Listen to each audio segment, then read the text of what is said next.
रसूल करीम बिस्मिल्लाहिर्रहमानिर्रहीम। अस्सलाम वालेकुम दोस्तों, उम्मीद करता हूँ सब खैर खैरियत से होंगे। इंडियन मीडिया देखा, बड़ा मज़ा आया यार, बहुत शुगर लगाया। वो तो पाकिस्तान फतह कर चुके थे, फिर पता नहीं एकदम से क्या हुआ कि उनको हार मारनी पड़ गई।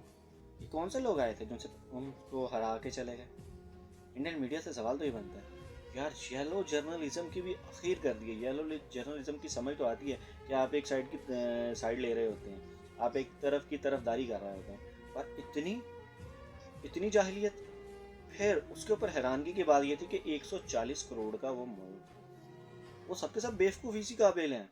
शऊर भी नहीं है उनके अंदर, तमीज़ भी नहीं है उनके अंदर, बर्दाश्त भी नहीं है, हौसला भी नहीं है, हिम्मत भी नहीं है, और नॉलेज के तौर पे भी वो नाअहली लोग हैं।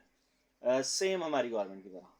स्ट्रैटेजी गवर्नमेंट दोनों की सेम होनी चाहिए, पाकिस्तान को उनकी गवर्नमेंट मिलनी चाहिए।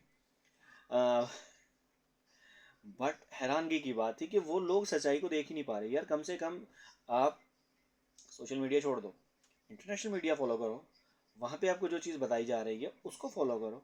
आप अपने मीडिया के ऊपर इतना कंसर्न करके बैठे हो, आपको इतना यकीन है कि आपने अपने आप को ये ख्वाब तो तोड़े ही तोड़े, और आप हैरान भी रह गए कि आपके साथ हुआ क्या तमाशा।